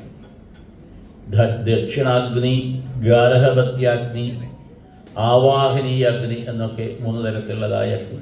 അഗ്നിയിൽ തന്നെ അതിൻ്റെ ഉപയോഗം അനുസരിച്ച് വ്യത്യസ്തമായ എന്ത് പറയുന്നുണ്ട്, ഉപയോഗത്തിനനുസരിച്ചാണ് ഈ 3 പുത്രന്മാരുടെ പേരുകൾ. ഗാർഹപത്യാഗ്നി എന്നൊക്കെ പറഞ്ഞാൽ വിവാഹം കഴിഞ്ഞ് ഈ വിവാഹം കഴിക്കുന്ന സമയത്ത് ഹോമം കഴിച്ച ആ ഹോമത്തിൽ നിന്നുള്ളതായ അഗ്നിയെ ഗൃഹത്തിൽ കൊണ്ടുവന്ന് സ്ഥാപിക്കണമെന്നാണ്. പിന്നെ ഭാര്യാഭർത്താക്കന്മാരായിട്ടിരിക്കുന്ന കാലത്തോളം അഗ്നി ജ്വലിപ്പിച്ചുകൊണ്ടേയിരിക്കണം, അതൊരിക്കലും കെടരുത്. അപ്പം അതുകൊണ്ട് പിന്നെ എന്തുണ്ടാവും, ആരെങ്കിലും ഒരാൾ വീട്ടിൽ നിന്ന് എപ്പോഴും ഉണ്ടായിരിക്കണം. കാരണം അഗ്നി കെട്ടുപോകാതെ വേണം സംരക്ഷിക്കാൻ. പിന്നീട് അതിൽ ആരെങ്കിലും ഒരാൾ മരിക്കുന്ന സമയത്ത് ഈ അഗ്നിയിൽ നിന്നാണ് അവർ ദഹിപ്പിക്കാനുള്ളതായ അഗ്നി കൊണ്ടുപോകാം. അങ്ങനെയൊക്കെയാണ് ഈ ഗാർഹപത്യ അഗ്നിയുടേതായ അഗ്നി എന്നുകൊണ്ട് ഉദ്ദേശിച്ചത്. അഗ്നി കൊണ്ട് ഉദ്ദേശിക്കുന്നത് അറിവിനോട് പ്രകാശം, അറിവിനോടുള്ള താല്പര്യം. അതാണ് ഗാർഹപത്യ അഗ്നി എന്നൊക്കെ പറഞ്ഞാൽ അവിടെ തീ കത്തിച്ച് വയ്ക്കുക മാത്രമല്ല ഉദ്ദേശിച്ചത്. ഉദ്ദേശം എന്താണ്? ആ ഗൃഹസ്ഥ ജീവിതത്തിൽ, ആ ഭാര്യാഭർത്താക്കന്മാരുടെ ജീവിതത്തിൽ എന്തുണ്ടാവണം? വ്യക്തിത്വത്തിന് കൂടുതൽ പ്രകാശമുണ്ടാവണം എന്നാണ്. കൂടുതൽ ഉയർന്നതായൊരു വ്യക്തിത്വമായിട്ട് തീരണം. ആ ഭാര്യ ഭർത്താവായിട്ടൊക്കെ ജീവിക്കുമ്പോൾ കാലാകാലം കഴിയുന്ന സമയത്ത് എന്തുണ്ടാവണം? ആ വ്യക്തികളിൽ കൂടുതൽ ഉജ്ജ്വലമായ അറിവും ആ വ്യക്തിത്വത്തിൻ്റെ വികാസവും ഒക്കെ സംഭവിക്കണം. അതിനായിക്കൊണ്ടാണ് ഈ അഗ്നിയെ ഉപാസിക്കുന്നത്. അതിനാണ്. തീരെ അറിവിനോട് താല്പര്യമില്ലാത്ത ആളുകൾ പോലും കുറച്ചു നേരം കത്തുന്ന തീയിലേക്ക് നോക്കിക്കൊണ്ടിരുന്നാൽ അവർക്ക് എന്തിനു താല്പര്യം ഉണ്ടാവും? അറിവിനോട് താല്പര്യമുണ്ടാവും. അറിവിനോടുള്ള താല്പര്യം ജന്മനാ വരേണ്ടതാണ്, അല്ലെങ്കിൽ അത് സ്വയം ഉണ്ടാവേണ്ടതാണ്. വേറെ ഒരാൾക്ക് അത് ഉണ്ടാക്കിയെടുക്കാൻ പറ്റില്ല. പഠിക്കുന്ന സമയത്തൊക്കെ നമുക്കത് മനസ്സിലാവും. ചില ആളുകൾക്കൊക്കെ പഠിക്കാൻ വളരെയധികം താല്പര്യമുണ്ട്. അവരെത്ര കഷ്ടപ്പെട്ടിട്ടാണെങ്കിലും അത് പഠിച്ചെടുക്കാനായിട്ട് നോക്കും. എന്നാൽ ചില ആളുകളാണെങ്കിലോ ഇന്ന് ക്ലാസ് ഇല്ലല്ലോ ഗുരുനാഥ അങ്ങനെ ചോദിക്കുക. ക്ലാസ് ഇല്ലല്ലോ എന്നാ ചോദിക്കുക, സമാധാനമായി. അപ്പം അങ്ങനെയുണ്ട്. ഈ അറിവിനോടുള്ള താല്പര്യം ഉണ്ടാക്കിയെടുക്കാൻ പൂർവ്വകാലങ്ങളിൽ കണ്ടുപിടിച്ചൊരു മാർഗമായിരുന്നു കത്തുന്ന തീയിലേക്ക് നോക്കിക്കൊണ്ടിരുന്നാൽ കുറച്ച് ദിവസങ്ങൾ തുടർച്ചയായിട്ട് കുറേശ്ശെ സമയം നോക്കിക്കൊണ്ടിരുന്നാൽ ആ വ്യക്തിയിൽ അറിവ് ഉണ്ടാവാനുള്ള താല്പര്യം ഉണ്ടാവുന്നതാണ്. അതുകൊണ്ടാണ് പൂർവ്വകാലങ്ങളിലൊക്കെ ബ്രഹ്മചാരി ആയ ആളുകൾ നിത്യം അഗ്നി ഹോമം ചെയ്യണമെന്ന് ചെയ്തത്. അപ്പോൾ നമ്മളിവിടെ ഇത്രയൊക്കെ വിളക്ക് കത്തിച്ച് വെച്ചിട്ടുണ്ട്. ഇത്രയും വിളക്കൊക്കെ എന്തിനാണ് ഇവിടെ കത്തിച്ച് വെച്ചിരിക്കണ ഈ സ്റ്റേജിൽ ചോദിച്ചാൽ ആർക്ക് വേണ്ടിയാണ്? ദേവിക്ക് കണ്ണൊക്കെ കാണും. ദേവി കണ്ണുകൊണ്ടല്ല കാണണം, ദേവിക്ക് കണ്ണ് കാണാൻ വേണ്ടിയല്ല. പിന്നെന്തിനാ? നമ്മുടെ മനസ്സിലെ ആലോചനകൾ മാറാൻ വേണ്ടിയാണ്. ഇല്ലേ, ഇത്ര വിളക്ക് ഇവിടെ കത്തിച്ച് വെക്കണമെങ്കിൽ ഉദ്ദേശം എന്താ? ഈ മനസ്സ് അറിയാതെ തന്നെ ആ പ്രശ്നത്തിൽ, ഇപ്പോഴുള്ള പ്രശ്നത്തിൽ നിന്ന് മനസ്സ് മാറി കിട്ടും. ശ്രദ്ധ വേറെ ഒന്നിലേക്ക് മാറിയാൽ മനസ്സിൻ്റെ മനസ്സെന്തെങ്കിലുമൊക്കെ പ്രശ്നങ്ങൾ ഇങ്ങനെ പിടിച്ച് അത് തന്നെ ഇരിക്കുന്നുണ്ടാവും. അത് സ്വയമായിട്ട് അറിയില്ല, അതൊന്ന് മാറി നിൽക്കാൻ സ്വയമായിട്ട് അറിയില്ല. അപ്പോഴാണ് ഈ അഗ്നി, അതായത് തിരുനാളത്ത് കത്തുന്ന അഗ്നി, ഈ പറഞ്ഞ ബൾബിട്ട് കത്തുന്ന അഗ്നിയല്ല. ബൾബിൽ കത്തുന്ന അഗ്നിക്കുന്നുണ്ട്, പ്രകാശത്തിന് രണ്ട് വ്യത്യാസമുണ്ട്. രണ്ടും ഒരുപോലെയല്ല. കാരണം സാധാരണ ഒരു മനുഷ്യൻ്റെ മനസ്സിൻ്റെ പ്രവർത്തന ശൈലി ആണ്, മനുഷ്യൻ്റെ മനസ്സ് കണ്ണിൽ കൂടെ പുറം ലോകത്തിലേക്ക് ആകർഷിക്കപ്പെടുന്നത്. ആ പുറം ലോകത്തിലുള്ള വസ്തുവിന് 3 കാര്യങ്ങളുണ്ടെങ്കിൽ ആണെന്നാണ്. പുറത്തുള്ളതായ വസ്തുവിന് നിറം, ചലനം, പിന്നീട് രൂപം. ഇത് 3 ഉണ്ട് എന്നുണ്ടെങ്കിൽ മനസ്സ് കണ്ണിൽ കൂടി ആ വസ്തുവിലേക്ക് പോകും. അപ്പോൾ മനസ്സിനെ ആകർഷിക്കുന്നതായ 3 കാര്യങ്ങളാണ്, കണ്ണിൽ കൂടെ ആകർഷിക്കുന്നതായ 3 കാര്യങ്ങളാണ് ഇത്: ചലനം, നിറം, അതുപോലെ തന്നെ രൂപം. അപ്പോൾ ഇത് 3 ഉള്ളതാണ് ഈ പറഞ്ഞതായ കത്തുന്നതായ തിരുനാളത്തിന് എന്തുണ്ട്? അതിന് ചലനമുണ്ട്. ആ അഗ്നിയുടേതായ ആ നാളത്തിന് ചലനമുണ്ട്, അതിന് നിറമുണ്ട്, പിന്നെ അതിന് രൂപവുമുണ്ട്. അതുകൊണ്ട് ഈ വിളക്കുകളൊക്കെ ഇങ്ങനെ കത്തിച്ച് വെക്കുമ്പോൾ എതിർഭാഗത്തിരിക്കുന്ന ആ വ്യക്തികൾ പലപ്പോഴും അറിയാതെ തന്നെ അവരുടെ കണ്ണിൽ കൂടി അവരുടെ ശ്രദ്ധ ഏതിലേക്ക് വരും? ആ കത്തുന്നതായ വിളക്കിലേക്ക് വരും. അതിന് പ്രത്യേക പ്രയത്നമൊന്നും വേണ്ട. കാരണം ഇടയ്ക്കിടയ്ക്ക് ഓരോ അമ്മമാരിങ്ങനെ കണ്ണു ചാടിച്ച് പറയും, അയ്യോ തിരി കെട്ടു എന്ന്. കാരണം ഇപ്പോൾ പറയുമ്പോഴും വായിക്കുമ്പോഴും ഇവിടെ എല്ലാ ശ്രദ്ധ എവിടെയാ? അവിടെ ഒരു 10-20 വിളക്ക് കത്തിച്ച് വെച്ചിട്ടുണ്ടാവും. അതിൽ എവിടെയെങ്കിലും ഒരു തിരി കെട്ടാൽ മതി, അപ്പോഴേക്കും വലുതാ തിരി കെട്ടു. അപ്പം കത്തണതൊക്കെയോ അപ്പം കാരണം ശ്രദ്ധിക്കുന്നുണ്ട്. അപ്പം അതുകൊണ്ട് ആ തിരുനാളത്തിലേക്ക് മനസ്സിൻ്റെ ശ്രദ്ധ വരുന്ന സമയത്ത് മനസ്സ് എന്തെന്ന് പോകും? ഈ മനസ്സിൻ്റേതായ കഠിനമായ എന്തെങ്കിലും പ്രശ്നമുണ്ടെങ്കിൽ അതിൽ നിന്ന് മനസ്സ് മാറും. അപ്പം കുറച്ചു നേരം ദിവസവും ഈ വിളക്കൊക്കെ കത്തിച്ച് അത് നോക്കി നാമം ജപിക്കുകയൊക്കെ ചെയ്താൽ ആ വ്യക്തിയിൽ താൽക്കാലികമായിട്ട് എപ്പോഴുള്ള പ്രശ്നത്തിൽ എന്തുണ്ടാവും? ഒരു പരിഹാരമുണ്ടാവും, മനസ്സിനൊരു ശാന്തി കിട്ടും. പ്രശ്നം പരിഹരിക്കുന്നല്ല, ആ വ്യക്തിക്ക് ആ പ്രശ്നത്തിൽ നിന്ന് മാറി നിൽക്കാനുള്ളതായ ശക്തി കിട്ടും. അപ്പം അതുകൊണ്ടാണ് ഈ വിളക്ക് കത്തിക്കണം. ക്ഷേത്രത്തിലൊക്കെ പോയാൽ അനവധി വിളക്കുകൾ, ചുറ്റുവിളക്കത്തിൻ്റെയൊക്കെ അടിസ്ഥാനം എന്താണെന്ന് ചോദിച്ചാൽ അടിസ്ഥാനം എന്താ? അവിടെ വരുന്ന ഭക്തന്മാരുടെ മാനസികമായതായ സംഘർഷത്തെ ഇല്ലാതെയാക്കാൻ വേണ്ടി പൂർവ്വത്തിൽ ഈ മനസ്സൊക്കെ മനുഷ്യൻ്റെ മനസ്സിൻ്റെ പ്രവർത്തന ശൈലി അറിയുന്ന ആളുകൾ അന്ന് വിഭാവന ചെയ്തതാണ്. ചുറ്റുവിളക്ക് എന്നൊക്കെ പറഞ്ഞാൽ അനവധി വിളക്ക്, ദീപങ്ങൾ ഒന്നിച്ച് കത്തുമ്പോന്നുണ്ടാവും. അതിലേക്ക് ശ്രദ്ധിക്കുന്ന ആൾക്കിന് എത്ര വലിയ മനസ്സിലെ പ്രശ്നമുണ്ടെങ്കിലും തൽക്കാലം that mind has to shift. അപ്പോൾ ആ വ്യക്തിക്ക് എന്തെന്നില്ലാത്തതായി എന്ത് കിട്ടും? ഒരു റിലീഫ് കിട്ടും. പക്ഷെ അതിങ്ങനെ തന്നെ വേണം. ചുറ്റുവിളക്ക് എന്നൊക്കെ പറഞ്ഞാൽ ആധുനികമായിട്ടിപ്പോൾ എന്ത് വിളക്കുണ്ട്? ആ ബൾബ് കത്തിക്കേണ്ടത് ശരിയല്ല. ഈ വിളക്ക് തന്നെ വേണം. കാരണം ഇതിന് ചലനമുള്ളൂ, മറ്റേതിന് ചലനമില്ല. അപ്പം അതാണ് ഈ രീതി. അതുകൊണ്ട് അഗ്നിയെ ഉപാസിക്കണം. അഗ്നിയാണ് ഈ പറഞ്ഞതായ അറിവിൻ്റെ പ്രതീകാത്മകമായ വസ്തുത എന്നുള്ളത്. അങ്ങനെ അഗ്നിക്ക് 3 ഉണ്ട് എന്ന് പറഞ്ഞാൽ അവിടെയാണ് ഗാർഹപത്യ അഗ്നി. ഈ ഗൃഹത്തിൽ ആ ഹോമം നിത്യം ചെയ്യണം എന്ന് പറഞ്ഞതിൻ്റെ കാര്യം കുറച്ച് നേരമെങ്കിലും ആ ഹോമമൊക്കെ ചെയ്യുന്ന സമയത്ത്, ആ തീയ് കത്തിക്കുന്ന സമയത്ത്, വിളക്ക് കത്തിക്കുന്ന സമയത്ത് ഒക്കെ കുറച്ച് സമയമെങ്കിലും മനസ്സ് അതിലേക്ക് പോകും. അങ്ങനെയൊക്കെ നമ്മുടെ നിത്യജീവിതത്തിൽ നമ്മൾ ചെന്ന് ചേരുന്ന പലവിധ മാനസിക സമ്മർദ്ദങ്ങളിൽ നിന്ന് മാറി നിൽക്കാൻ പറ്റും. സ്ട്രെസ് ഈസ് കോമൺ എന്ന് പറയും. അതിന് പ്രത്യേക നിയമങ്ങളൊന്നുമില്ല. അതിന് ഇന്നതായാലേ സ്ട്രെസ് ആവുള്ളൂ, അങ്ങനെയില്ല. ചെറിയ കാര്യങ്ങൾ മതി ചിലവർക്ക് വലിയ സ്ട്രെസ് ഉണ്ടാക്കും. ആ കോക്രോച്ച് വീട്ടിനകത്ത് കൂടെ ഓടിയാൽ മതി, പിന്നെ അവർക്ക് എന്തുണ്ട്, ബോധം കെട്ട് വീണ തരത്തിലുള്ള സ്ട്രെസ് ഉണ്ടാവും. അതെന്ത് ഇങ്ങനെ കോക്രോച്ച് എന്ന് പറഞ്ഞാൽ മനസ്സിലാക്കില്ലോ. അപ്പം കാരണം ചെറിയ കാര്യം ഓരോ വ്യക്തികൾക്ക് അതാണ്. അപ്പം ഇങ്ങനെയുള്ളതായ മാനസിക സമ്മർദ്ദങ്ങൾ ഉള്ള വ്യക്തികളിൽ നിന്ന് മാറ്റിയെടുക്കാൻ ഈ വിളക്ക് കത്തിക്കുന്നത് വളരെ ഉത്തമമാണ്. അങ്ങനെയാണ് അഗ്നിക്ക് ഇങ്ങനെ 3 തരത്തിലുള്ളതായ ഭാവമുണ്ട് എന്ന് പറഞ്ഞു. ആ അഗ്നിയുടേതായ ഭാര്യയാണ് സ്വാഹാദേവി. പിന്നെയാണ് സ്വത എന്നുള്ള രീതി പിതൃക്കൾക്ക് ഉള്ളതായ ഹവ്യത്തെ, പിതൃക്കൾക്ക് അർപ്പിക്കുന്നതായ വസ്തുക്കളുടെ സത്തയെ പിതൃലോകത്തിലേക്ക് കൊണ്ടുപോകണം എന്ന്. അതിനായിക്കൊണ്ട് ആ പിതൃക്കൾക്ക് ചെയ്യുന്ന മന്ത്രങ്ങളിലൊക്കെ സ്വത എന്ന് അവസാനം ഉച്ചരിക്കും. സത്താണ് നമ്മൾ സ്വീകരിക്കുന്നത്.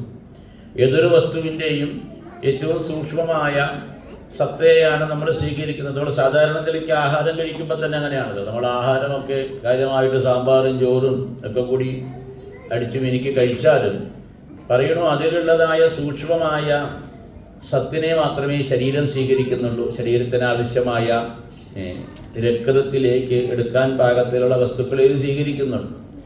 അപ്പം അത് തന്നെ ഇവിടെ വേറെ രീതിയിലും പറഞ്ഞു, ഈ സ്ഥൂലമായ വസ്തുക്കളെ സ്വീകരിക്കുന്നില്ല, ആ സ്ഥൂലമായ വസ്തുവിലുള്ള സൂക്ഷ്മമായ ഗുണത്തെ സ്വീകരിക്കണമെന്ന് പറയും. അങ്ങനെയാണ് എപ്പോഴും ഇല്ലേ. നമ്മൾ മാമ്പഴം എന്നൊക്കെ പറഞ്ഞാൽ നമുക്കിപ്പോൾ തന്നെ ഓർമ്മ വരും ആരുടെ, ആപ്പൂസിൻ്റെ കാലം. അപ്പോൾ ഈ ആപ്പൂസൊക്കെ കഴിക്കുന്ന സമയത്ത് ആ മാമ്പഴത്തിൽ എന്താണ് നമ്മൾ ആസ്വദിക്കുന്നത്? ആപ്പൂസ് എന്ന് പറഞ്ഞ മാമ്പഴം അതാണല്ലോ ഇപ്പോൾ ഏറ്റവും മഹത്ത് ഈ ബോംബെയിൽ. ആ മാമ്പഴം അത് നമ്മൾ കടിച്ച് ചവച്ച് കഴിക്കുന്ന സമയത്ത് നമ്മൾ ആസ്വദിക്കുന്നത് ഏതാണ്? അതിലെ സത്താണ്, അതിലെ നീരാണ്, രസമാണ്. ആ മാമ്പഴം പറഞ്ഞാൽ അതിൻ്റെ അടിയും തോലും എന്തായാലും നമ്മൾ ഉപയോഗിക്കും. ബാക്കിയുള്ളതോ അതിലും നമ്മളതല്ല ആസ്വദിക്കുന്നത്. കടിച്ചു തിന്നുന്ന മാങ്ങയല്ല, അതിൻ്റെ പിന്നിലുള്ളതായ സൂക്ഷ്മമായ സത്തയാണ്, രസമാണ്, രസത്തെയാണ് നമ്മൾ ആസ്വദിക്കുന്നത്. അങ്ങനെയാണല്ലോ. ഗൗരിയമ്മ മാമ്പഴക്കടയിൽ പോയി നോക്കിയപ്പോൾ പല രീതിയിലുള്ള മാമ്പഴം. അപ്പോൾ ഉണ്ട് അവിടെ ഏറ്റവും വലിയ മാമ്പഴം. അത് നന്നാവുന്ന കരുതി 4 അത് വാങ്ങിച്ചു. ഒരു കുറേ വലിയ മാമ്പഴമായതുകൊണ്ട് കുറേ എന്തുണ്ട്, മാംസളമായ ഭാഗമുണ്ട്. അതൊക്കെ മുറിച്ച് വായിലിട്ടപ്പോഴാണ് കുടിച്ചിട്ട് വയ്ക്കുക. ഒരു വലിയ സാധനമെന്ന് പറഞ്ഞ് കുറേ ഉണ്ട് എന്ന് പറഞ്ഞിട്ട് കൊണ്ടുവന്നതാണ്. പക്ഷേ രസം എന്താ ചോദിച്ചാൽ എന്താ? അപ്പോൾ ആ പറഞ്ഞത് മനസ്സിലാക്കാൻ വേണ്ടിയാണ്. ആ വലിയ മാമ്പഴത്തിൻ്റെ കഷ്ണമല്ല അവിടെ ആസ്വദിക്കുന്നത്. വലിയ കഷ്ണമാണോ ചെറിയ കഷ്ണമാണോ എന്നുള്ളതല്ല പ്രശ്നം എവിടെയാണ്? അതിൻ്റെ സ്വാദ്, അതിൻ്റെ രസമാണ്. ഇതേ ഇവിടെ വേറൊരു രീതിയിൽ പറഞ്ഞുള്ളൂ. ഈ പ്രപഞ്ചത്തിൽ നമ്മൾ ജീവിച്ചു വരുമ്പോൾ ഈ പ്രപഞ്ചത്തിൻ്റെ രസത്തെ അറിയാൻ നമുക്ക് സാധിക്കണം. ഈ പ്രപഞ്ചത്തിലെ കാഴ്ചകളിലും വസ്തുതകളിലും ഒക്കെ ഒളിഞ്ഞിരിക്കുന്ന അതിൻ്റെ രസത്തെ, ഇതിന് ഇവിടെ എന്ത് പറഞ്ഞു? ഈശ്വരസത്താന്ന്. അത് ആസ്വദിച്ച് പഠിക്കാനായിക്കൊണ്ട് നമ്മൾ പ്രയത്നിക്കണം. അങ്ങനെ വേണം എന്നത്. അങ്ങനെയാണ് ഇവിടെ സ്വതാദേവി ഈ സത്തിനെ പിതൃലോകത്തിലേക്ക് എത്തിക്കണു എന്ന് പറഞ്ഞു. പിന്നെയാണ് ദക്ഷിണാദേവി യാഗങ്ങൾ, യജ്ഞങ്ങൾ അതിലൊക്കെ സമർപ്പിക്കുന്ന സമയത്ത് ദക്ഷിണാദേവിക്ക് വേണ്ടി സമർപ്പിക്കുന്നതാണ്. ആ ദക്ഷിണാദേവിക്ക് അത് സമർപ്പിക്കുമ്പോഴാണ് അതിൻ്റെ ഫലം ആ ദക്ഷിണാദേവി അതിൽ പങ്കെടുത്ത ആളുകളിലേക്ക് എത്തിക്കണമെന്നാണ്. ഒരു യജ്ഞം, ഒരു യാഗം ഒക്കെ പങ്കെടുക്കുന്ന സമയത്ത് അതുകൊണ്ട് പൊതുവെ ആളുകൾ പറയും എന്താ, അതിന് ഫലം കിട്ടണമെങ്കിൽ എന്ത് വേണം? ദക്ഷിണ കൊടുക്കണമെന്ന്. ഇവിടെ പറഞ്ഞ ദക്ഷിണ എന്താണെന്ന് വെച്ചാൽ ആ ദക്ഷിണാദേവിയിൽ കൂടിയേ ഇതിൻ്റെ സത്ത നമ്മളിലേക്ക്, നമ്മുടെ വ്യക്തിത്വത്തിലേക്ക് എത്തിച്ചേരണു എന്നാണ്. യജ്ഞങ്ങളായാലും യാഗങ്ങളായാലും അതിൻ്റെയൊക്കെ സത്ത എന്താണെന്ന് ചോദിച്ചാൽ ആനന്ദാനുഭൂതിയാണ്. നമ്മുടെ മഹത്തായ നമ്മളിലുള്ള ഈശ്വരത്വത്തിൻ്റെതായ അനുഭൂതി നമ്മളിലുണ്ടാകും. അപ്പം അതിന് ദക്ഷിണ സമർപ്പിക്കണം. അതിനാണ് ദക്ഷിണ. അല്ലാതെ ആചാര്യനെ സമർപ്പിക്കുന്നതല്ല. ആചാര്യന് അല്ലെങ്കിൽ ഗുരുനാഥനുള്ള ദക്ഷിണയാണെന്ത്? ദക്ഷിണ ജ്ഞാനസന്ദേശം എന്ന് പറയും. പഠിച്ചത് മറ്റുള്ളവർക്ക് പകർന്നു കൊടുക്കുമ്പോഴേ എന്താവുള്ളൂ? ദക്ഷിണയാകും. ശാസ്ത്രഗ്രന്ഥങ്ങളോ മറ്റൊക്കെ ഗുരുനാഥനിൽ നിന്ന് പഠിച്ചു കഴിഞ്ഞാൽ എന്ത് വേണം? അത് മറ്റ് ആളുകളിലേക്ക് പറഞ്ഞു കൊടുക്കണം. അപ്പോഴാണ് അത് ദക്ഷിണയാകും. അങ്ങനെയാണ് അതിൻ്റെ രീതി. ഈ കലാപരമായ കാര്യങ്ങൾ ഇതൊക്കെ അങ്ങനെയാണ്. അപ്പം അതുകൊണ്ടാണ് ഇവിടെ 3 ദേവിമാർ, സ്വദാ, സ്വാഹ, ദക്ഷിണ ദേവിമാരുടേതായ മഹത്വം പറഞ്ഞു. പിന്നീടാണ് സുരഭി എന്ന് പറഞ്ഞതായ പശു, അത് ശ്രീകൃഷ്ണ ഭഗവാന്റെ തന്നെ അംശമായിട്ടാണ് അറിയപ്പെടുന്നത്. മഹാവിഷ്ണുവിൻ്റെ അംശമാണ് സുരഭി. ഭൂമിയിലുള്ള ആളുകൾക്കൊക്കെ സത്തായ അമൃത് പകർന്നു കൊടുക്കാനായിക്കൊണ്ട് സുരഭി എന്നുള്ളതായ പശുവിനെ ആദ്യം സൃഷ്ടിച്ചു. അതിൽ നിന്ന് പിന്നീട് ഗോലോകത്തിൽ ധാരാളം പശുക്കളുണ്ടായി. ആ പശുക്കളുടെ പിന്തുണമറയായിട്ട് ഭൂമിയിൽ പശുക്കളുണ്ടായി എന്നാണ്. പിന്നീട് മാനസാദേവി വിഷം പിറക്കുന്നത് വിഷവുമായി ബന്ധപ്പെട്ട്, കാരണം സർപ്പങ്ങളുമായി ബന്ധപ്പെട്ടതാണ്. മാനസാദേവി വിവാഹം കഴിച്ച് ജരൽക്കാരുവിനെയാണ്. ആ ജരൽക്കാരുവിൽ മാനസാദേവിക്കൊരു പുത്രനുണ്ടായി, ആസ്തിക്യൻ എന്ന പേരിൽ. ആസ്തിക്യ മഹർഷിയാണ് നമ്മുടെ ആദ്യ ദിവസം കണ്ടത്. ഈ സർപ്പസത്രം, ഈ ജനമേജയൻ സർപ്പസത്രം നടത്തുന്ന സമയത്ത് സർപ്പസത്രങ്ങൾ ചെയ്യുന്നത് ശരിയല്ല, സർപ്പങ്ങളെ ഹോമിക്കുന്നത് ശരിയല്ല എന്ന് പറഞ്ഞ് തടുത്ത വ്യക്തിയാണ് ആസ്തിക്യൻ. അങ്ങനെയുള്ളത് ആസ്തിക്യൻ ഈ മാനസാദേവിയുടെ പുത്രനാണ്. മാനസാദേവി വിഷഹാരിയാണ് എന്ന് പറയും. അതുകൊണ്ട് ഏതെങ്കിലും തരത്തിലുള്ള വിഷങ്ങളൊക്കെ ബാധിക്കാതിരിക്കാൻ മാനസാദേവിയെ ഉപാസിക്കുന്നത് മഹത്താണ്. പിന്നീടാണ് വിന്ധ്യാപർവ്വതത്തിൻ്റെതായ അഹങ്കാരത്തെ പറ്റി പറഞ്ഞു. ഒരിക്കൽ നാരദ മഹർഷി വിന്ധ്യാപർവ്വതത്തിലെത്തിയപ്പോൾ വിന്ധ്യൻ നാരദ മഹർഷിയെ വേണ്ട രീതിയിലൊക്കെ സ്വീകരിച്ചിരുത്തി. അതിനുശേഷം നാരദ മഹർഷിയോട് വിന്ധ്യാപർവ്വതൻ ചോദിച്ചു, മഹർഷി, അങ്ങാണല്ലോ ലോകത്തിലൊക്കെ ചുറ്റി സഞ്ചരിക്കുന്നത്, അതുകൊണ്ട് അങ്ങയ്ക്ക് ലോകത്തിലെ കാര്യങ്ങളൊക്കെ അറിയാം. അതുകൊണ്ട് ഞാൻ ചോദിക്കുകയാണ്, ഈ ലോകത്തിലെ ഏറ്റവും വലിയ പർവ്വതം ഞാൻ തന്നെയല്ലേ? ലോകത്തിലുള്ള ആളുകളൊക്കെ എന്താ പറയണത്? വിന്ധ്യനാണ് ഏറ്റവും മഹത്തായ പർവ്വതം എന്നല്ലേ ലോകത്തിലെ ആളുകളൊക്കെ പറയുന്നത് എന്ന് ചോദിച്ചു. അപ്പോഴാണ് നാരദ മഹർഷി പറഞ്ഞത്, അങ്ങനെ ചോദിച്ചതുകൊണ്ട് ഞാൻ പറയാം, ലോകത്തിലെ ആളുകൾ അങ്ങനെയല്ല പറയുന്നത്. ലോകത്തിലെ ആളുകൾ പറയുന്നത് ഹിമവാനാണ് ലോകത്തിലെ ഏറ്റവും വലിയ, മേരുപർവ്വതമാണ് ഏറ്റവും വലിയ പർവ്വതം എന്നാണ് ലോകത്തിലെ ആളുകൾ പറയുന്നത്. ഉടനെ വിന്ധ്യൻ ചോദിച്ചു, അതെങ്ങനെ, അതിനെന്താ അടിസ്ഥാനം? പറഞ്ഞ അടിസ്ഥാനമുണ്ട്. ഒന്ന്, മഹാദേവൻ്റെതായ കൈലാസം ഈ ഹിമാലയത്തിലാണ് ഏറ്റവും മഹത്തായ സ്ഥലം. പിന്നെ രണ്ടാമത്, സൂര്യൻ പോലും ഈ ഹിമാലയത്തിനെ അല്ലെങ്കിൽ മേരുവിനെ ചുറ്റിയാണ് പോകുന്നത്. അതിനെന്ത് ചെയ്യുന്നില്ല, അതിനെ തരണം ചെയ്യുന്നില്ല, അതിനെ മുറിച്ചു കടക്കുന്നില്ല. കാരണം അത്രയും ഉയരത്തിലാണ്. സൂര്യന് പോലും മുകളിൽ കൂടെ കടക്കാൻ പറ്റാത്ത ഉയരമുണ്ട് എന്നൊക്കെ നാരദ മഹർഷി പറഞ്ഞു. നാരദ മഹർഷി പോയതോടുകൂടി വിന്ധ്യന് വലിയ വിഷമമായി, വിന്ധ്യാപർവ്വതത്തിന്. കാരണം എന്താ, ഹി ഗോട്ട് ഹർട്ട് എന്ന് പറഞ്ഞ പോലെ താനല്ല ലോകത്തിൽ വലുത്, വേറെ ഒന്നാണ് വലുത് എന്നുള്ളത് വിന്ധ്യന് സമ്മതിക്കാൻ പറ്റില്ല. അതുകൊണ്ട് ആലോചിച്ചു എന്ത് ചെയ്യും എന്ന്.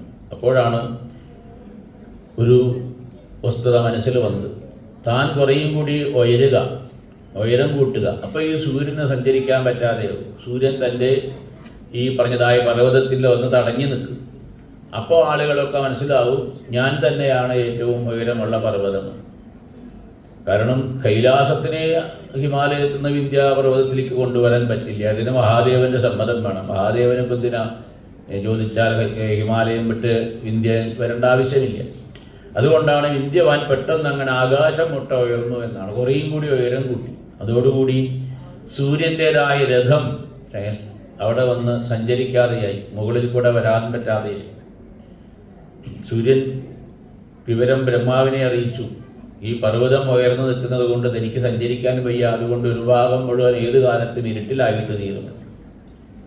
ബ്രഹ്മാവ് ഉടനെ തന്നെ ചെന്ന് അഗസ്ത്യ മഹർഷിയെ അറിയിച്ചു, അങ്ങ് വേണം ചെന്ന ഏതെങ്കിലും രീതിയിൽ ഈ വിന്ധ്യാപർവ്വതത്തിൻ്റെ എന്ത് കമ്മിയാക്കാൻ, ഉയരം കമ്മിയാക്കാൻ. കാരണം അഗസ്ത്യൻ എന്ന് പറഞ്ഞാൽ മഹർഷിമാരിൽ ഏറ്റവും ഉയരം കമ്മിയാണ്. അതാണ് അതിൻ്റെ കാര്യം. ഏറ്റവും ഉയരം കമ്മിയായ ആൾക്ക് എന്ത് ചെയ്യാൻ പറ്റുള്ളൂ? ഏറ്റവും ഉയരമുള്ള ഒരാളുടെ ഉയരം കമ്മിയാക്കാൻ പറ്റുള്ളൂ. അതാണ് ഇതിൻ്റെ അടിസ്ഥാനം. കാരണം ആ ഉയരം വളരെ കൂടുതലുള്ള ആൾ ഏറ്റവും ഉയരം കമ്മി അയാളെ ശ്രദ്ധിക്കുകയും ചെയ്യില്ല. അപ്പോൾ അയാളെ കൊണ്ട് പറ്റും എന്ത്, അയാളറിയാതെ തന്നെ. അതുകൊണ്ട് ഈ അഗസ്ത്യ മഹർഷിയെ പറഞ്ഞയച്ചു. അഗസ്ത്യ മഹർഷി വിന്ധ്യാപർവ്വതത്തിൻ്റെ താഴത്തൊക്കെ വന്ന് മുകളിലേക്ക് കയറുന്നത് പോലെയൊക്കെ അഭിനയിച്ചു. കയറാൻ പറ്റുന്നില്ല എന്നൊക്കെ നിലയ്ക്ക്, കാരണം ചെറിയൊരു വ്യക്തിയാണ്. അത് കണ്ടപ്പോൾ ഈ വിന്ധ്യാപർവ്വതം വേഗം കുനിഞ്ഞു നിന്നു. ഈ അഗസ്ത്യൻ സൗകര്യമായിട്ട് കയറിക്കോട്ടെ, മഹർഷിയല്ലേ. അതുകൊണ്ട് അഗസ്ത്യ മഹർഷിയുടെ സൗകര്യത്തിനായിക്കൊണ്ട് ഈ വിന്ധ്യാപർവ്വതം പെട്ടെന്ന് തൻ്റെ ഉയരമൊക്കെ കമ്മിയാക്കി കുറേ താഴത്തേക്ക് വന്ന് അഗസ്ത്യൻ വേഗം തന്നെ അതിനെ മുകളിൽ കയറി. എന്നിട്ട് വിന്ധ്യാപർവ്വതത്തിനോട് പറഞ്ഞു, വളരെ നന്നായി, എനിക്കായിക്കൊണ്ട് ഇങ്ങനെ ഒരു സൗകര്യം ചെയ്തത് കാരണം ഞാനിതാ വിന്ധ്യാപർവ്വതത്തിന് നിൻ്റെ മുകളിൽ കയറാൻ സാധിച്ചു. അതുകൊണ്ട് എനിക്ക് വളരെ സന്തോഷമുണ്ട് നിൻ്റെ ഈ പ്രവൃത്തിയിൽ. ഞാൻ ഈ പർവ്വതം കടന്ന് എതിർഭാഗത്തുള്ളതായ ശ്രീശൈലം സന്ദർശിക്കാനായിട്ട് പോവുകയാണ്. അപ്പം ശ്രീശൈലം സന്ദർശിച്ചതിന് ശേഷം വീണ്ടും ഞാൻ ഈ വഴിക്ക് വരുമ്പോൾ നീ വീണ്ടും കുനിഞ്ഞു തരണം എന്ന് പറഞ്ഞപ്പോൾ വിന്ധ്യാപർവ്വതം പറഞ്ഞു, അത് വേണ്ട മഹർഷി, ഞാനിങ്ങനെ തന്നെ നിൽക്കാം, അങ്ങ് തിരിച്ചു വരുന്നത് വരെ ഞാനിങ്ങനെ കുനിഞ്ഞു നിൽക്കാം, അങ്ങ് തിരിച്ചു വന്നതിന് ശേഷമേ ഞാൻ വീണ്ടും വളരുള്ളൂ എന്ന് പറഞ്ഞു. എങ്കിൽ അങ്ങനെയാവട്ടെ എന്നും പറഞ്ഞുകൊണ്ട് അഗസ്ത്യ മഹർഷി ആ പർവ്വതത്തിൻ്റെ എതിർഭാഗത്തുള്ളതായ ശ്രീശൈലം സന്ദർശിക്കാനെന്ന് പറഞ്ഞു പോയി. പിന്നീട് അവിടുന്ന് അഗസ്ത്യ മഹർഷി ആ വഴിക്ക് തിരിച്ചു വന്നില്ല. അഗസ്ത്യ മഹർഷി കടലിൽ കൂടെ കടന്നുപോയി എന്നാണ്. കാരണം കടലിൽ ഉള്ള ജലത്തിന് എന്ത് ചെയ്തു, അഗസ്ത്യ മഹർഷി ആ സമയത്ത് കടൽ വറ്റിച്ചു എന്നാണ്. കടലിലുള്ളതായ ജലത്തിനെ ഒന്ന് ആചമിച്ചപ്പോൾ മന്ത്രം ചൊല്ലിയപ്പോൾ കടലിലെ ജലമൊക്കെ അഗസ്ത്യ മഹർഷിയുടെ ഉള്ളിലായി. അതോടുകൂടി കടലിൽ കൂടെ നടന്നുപോയി. അന്ന് മുതൽ ഈ വിന്ധ്യാപർവ്വതം ഇങ്ങനെ കാത്തിരിക്കുകയാണ്, എന്ത്, അഗസ്ത്യം വരും, അഗസ്ത്യം വരും. അങ്ങനെ വിന്ധ്യാപർവ്വതം താതു നിൽക്കുന്നത് കൊണ്ട് സൂര്യഭഗവാന് സൗകര്യമായി സഞ്ചരിക്കാൻ എന്നാണ്. ഈ പറഞ്ഞതിൻ്റെ വസ്തുത എന്താ? വിന്ധ്യാപർവ്വതം എന്നൊക്കെ പറഞ്ഞാലും പറഞ്ഞതിൻ്റെ ഉദ്ദേശം അസൂയ. ഇങ്ങനെ ഈ ദേവി ഭാഗവതത്തിൽ പറഞ്ഞതായ ഈ ചരിത്രങ്ങളൊക്കെ ഈ മനുഷ്യരിലുള്ള നമ്മളിലുള്ളതായ ഓരോ പോരായ്മയെ എടുത്ത് കാണിക്കാനായിരുന്നു. ഇപ്പം നമുക്ക് ഈ പറഞ്ഞതായ വിന്ധ്യാപർവ്വതത്തിൻ്റെതായ ചരിത്രം കേട്ടപ്പോൾ നമ്മുടെ മനസ്സിൽ ഇപ്പം എന്താ തോന്നിയിട്ടുണ്ടാവുക? കേട്ട സമയത്ത് വിന്ധ്യാപർവ്വതം അങ്ങനെ പാടില്ലായിരുന്നു, ലോകത്തിൽ ഹിമാലയമാണ് വലുത് എന്നുണ്ടെങ്കിൽ ആ ഹിമാലയത്തിനെ അംഗീകരിക്കണം, ലോകത്തിൻ്റെ രീതി അംഗീകരിക്കണം, അല്ലാതെ അസൂയപ്പെട്ടിട്ട് കാര്യം എന്നൊക്കെ നമ്മൾ ആരെയും പറ്റി ഇപ്പോൾ പറയും. എന്നാൽ നമ്മുടെ ജീവിതത്തിലോ നമുക്ക് അതങ്ങനെ ആക്കാൻ പറ്റുന്നുണ്ടോ? ഇല്ലേ? അപ്പം അതുകൊണ്ടാണ് അസൂയ വളരെ ദോഷകരമാണ്. ഒരു വ്യക്തിയെ ഉയർത്തുന്നതിന് പകരം അത് അവസാനം ആ വ്യക്തിയുടെ എന്തിലെത്തും? താഴ്ചയിലെത്തും എന്നാണ്. അപ്പം അത് അങ്ങനെയുള്ളതായ സൂക്ഷ്മമായൊരു സന്ദേശം ഈ പറഞ്ഞതായ ചരിത്രങ്ങൾക്കൊക്കെ ഇങ്ങനെയാണ്. ഈ ചരിത്രങ്ങളുടെ പിന്നിലൊക്കെ വളരെ സൂക്ഷ്മമായിട്ടുള്ളതായ നമ്മൾ പഠിപ്പിക്കുന്നതായ കാര്യങ്ങളുണ്ട്. നമ്മൾ ഇത് മാത്രം ഇങ്ങനെയുള്ള പുരാണ ചരിത്രങ്ങൾ മാത്രമല്ല, മറ്റു പല കഥകളും നമ്മൾ എല്ലാവരും കേട്ടിട്ടുള്ള ഒരു കഥയാണ് അത് ഹെയർ ആൻഡ് ടോർട്ടോയിസ് എന്ന് പറഞ്ഞാൽ ആമയും മൊയിലിനെയും കഥ അറിയാത്തവരും വല്ലവരും ഉണ്ടെങ്കിലോ. അതുകൊണ്ട് ആമയും മൊയിലും കൂടി പന്തയം വെച്ചു ആരാണ് ആദ്യം ഓടിയെത്തുക എന്ന്. ഓടുന്നതിൽ ഏറ്റവും ശക്തൻ വേഗതയുള്ളവൻ മൊയിലാണെങ്കിലും ആമയാണ് പന്തയം ജയിച്ചത്. എന്തുകൊണ്ട് എന്ന് ചോദിച്ചു കഴിഞ്ഞാൽ ആമ പ്രയത്നിച്ചു, മൊയിൽ കിടന്നുറങ്ങി. അപ്പം അതുകൊണ്ട് ഈ കഥ കേട്ടാൽ നമ്മളെന്ത് വേണം? മൊയിലുകളെയൊക്കെ വിളിച്ച് ഒരു മീറ്റിംഗ് വെച്ച് പറയണം, എന്ത്, നിങ്ങളൊക്കെ ഇങ്ങനെ ആവരുത്, ഉറങ്ങി കിടക്കരുത്, നിങ്ങളെപ്പോഴും ജാഗ്രത പാലിക്കണം. അതിനാണോ ഈ കഥ? എന്തിനാണ് നമ്മൾ കേൾക്കുന്നത്? നമ്മളോട് നേരിട്ട് പറയുന്നൊരു കാര്യമാണ്, എന്ത്, അധ്വാനിക്കണം.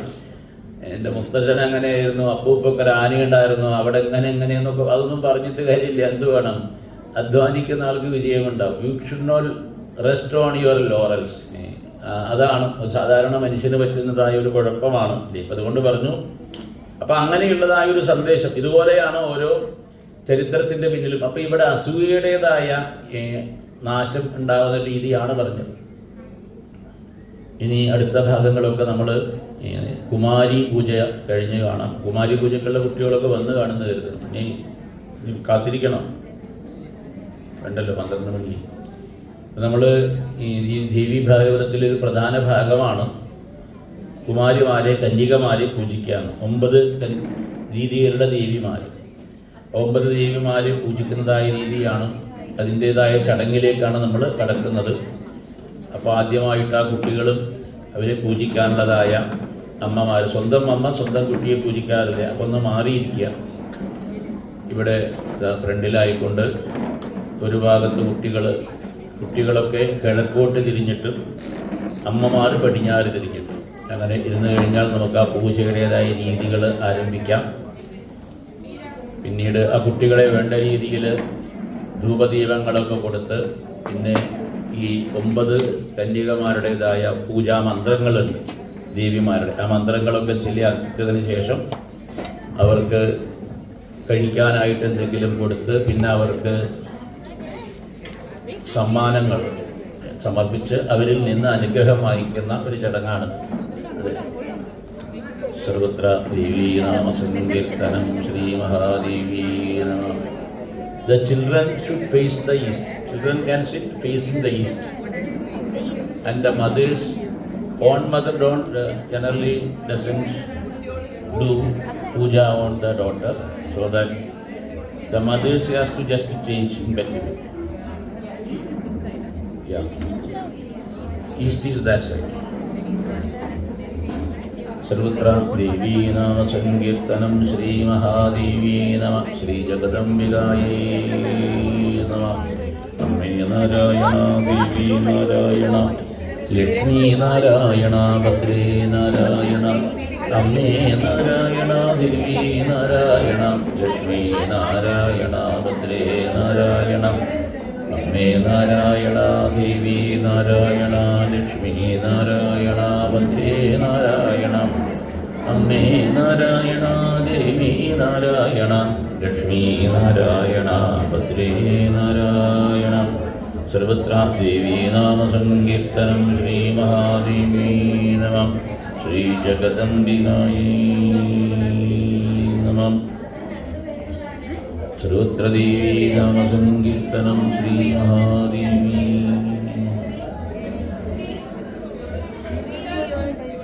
ശ്രീ ഗണപതേ ശരണമേ ഗണേ.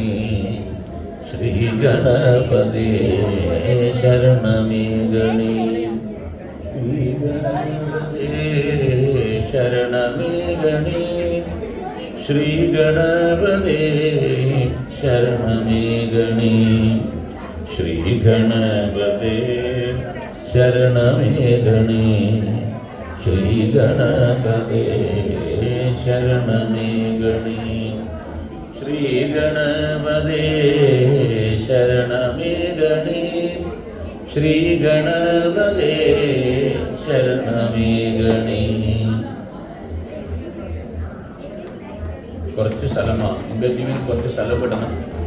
പൂജാരിക്ക് അതിൻ്റെ കൂടെ നടക്കാനുള്ള സ്ഥലം അടയ്ക്കും.